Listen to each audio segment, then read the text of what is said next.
Hello everyone, welcome back to my channel. My name is Leslie. This is a series of frugal thoughts, and as I often say, this is a channel in which I discuss frugality and minimalism and things like and ways to make money and save money. But to be quite honest with you, I think I have not been talking about minimalism as much, and today I'm going to. I'm going to do two back-to-back videos. The first one is going to give you basically a insight into my background as to why I needed to start adopting minimalism, and the simple reason is because I have too much stuff in the house. I will tell you from my own background, and I also want to interrupt and apologize because I've had this cold for a week and it won't go away, so I am going to have to sniffle and clear my throat, and I apologize for the raspy voice. It is really irritating. Anyway, I am someone who grew up, and I don't want to get too much into all the emotional baggage that from my childhood, but I will tell you the story of the green jump rope.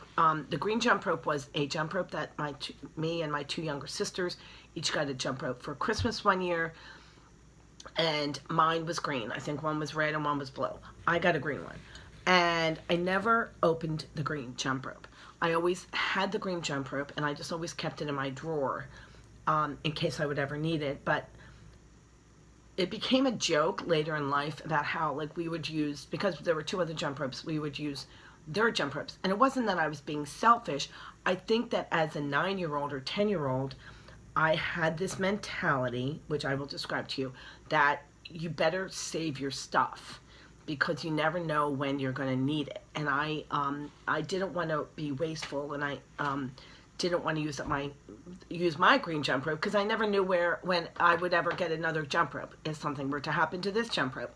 So you can see that there is like a psychological process going on with the green jump rope, even as a 10-year-old, that I was assigning a large amount of value to it, which is understandable because what happened a few years before is my mother passed away. And when my mother passed away, in typical 1970s style, they quickly sold our house, got rid of all of our belongings, moved into a new home, took down all the photos of my mother, and we never talked to her about it again. So you can see that there's a lot of problems with that. That would probably not be handled like that in today's world.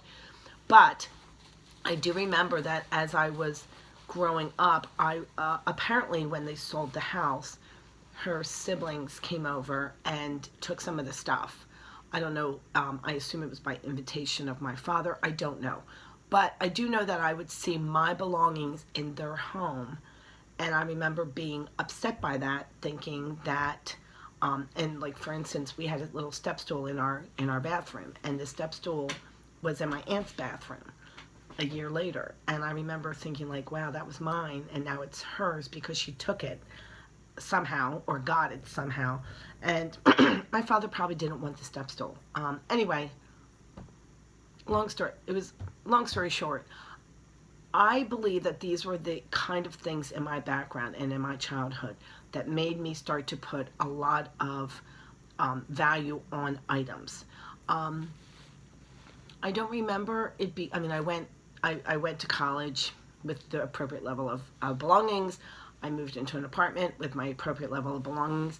It wasn't really until I started having children that it started manifesting itself again, because I think that for me, I had 3 boys. I had boy, girl, boy, boy, and then 5 years later I had another daughter. So I was holding on to a lot of their belongings, thinking that in a frugal way, they can get value out of it. I can use this again. My youngest daughter can wear her older sister's raincoat, etc., etc. And there's value in that. However, there's also a danger in that, is that you start to accumulate too much stuff, which is what I have done. I will tell you that I have been doing this now for 4 years, and I have a friend, Mary Beth, who I want to tell you one other story if you are someone who struggles with getting rid of things. And Mary Beth came to my house one time. She was here for a party, and she was telling me, and I said, oh, I apologize, my house is a mess. And she said to me, oh, Leslie, my mother is funny. I've been helping her clean out her house, and don't worry about it, I totally understand. And she told me the story. Her mother, she said her mother had, I think, 6 kids, and Mary Beth's mother, and Mrs. R, I'll call her, and she opened up the cabinet, and there was just stacks and stacks of Slurpees cups.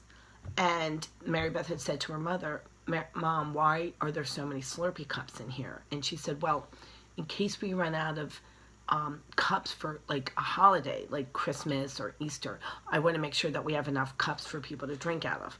And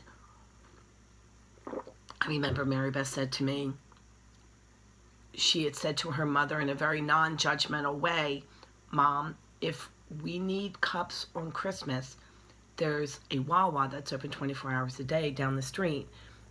We can send some to go get cups. And it was that knowledge that allowed Mrs. R to allow Mary Beth to get rid of the extra Slurpee cups. She said, I threw about 300 Slurpee cups. So if you're someone who holds on to too many items, you might identify with the green jump rope, you may identify with the Slurpee cups.